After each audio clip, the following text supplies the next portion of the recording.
My name is Belinda Foster. I manage the autism services for the Tower Project. The session upstairs is through the London Symphony Orchestra. We've found the benefits that it's given to our guys is most of our guys are non-verbal, so they communicate through other ways. It could be through challenges that they're facing, it could be pointing.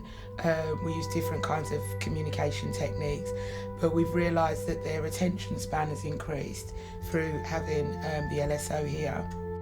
Our guys are they won't sit down for very long, so the fact that they're sitting down for an hour or an hour and a half session is a big thing for them and a big thing for us as well.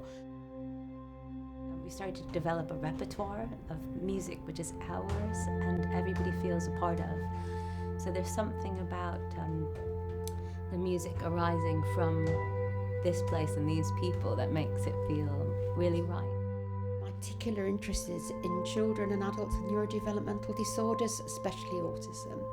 And the work I've done has really been looking not so much at the sort of social communication problems that people with autism have, but much more at the things that they're really good at, like, music and art. I think music is a fantastic tool for children and adults to express themselves.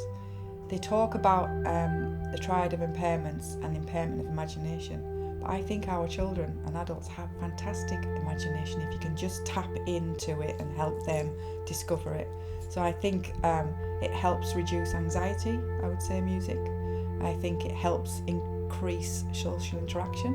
So we know from a massive range of sources that music is something where they can access the emotions so much more easily than they can in other kinds of domains. So yes, it's difficult to recognise emotions on faces and in voices, but that difficulty doesn't generalise to music. I'm sure if we were able to evaluate it in a really statistical way, you'd see that the kind of health and happiness of everybody is increased just by sitting in a room together, listening to each other and having space to kind of be expressing yourself.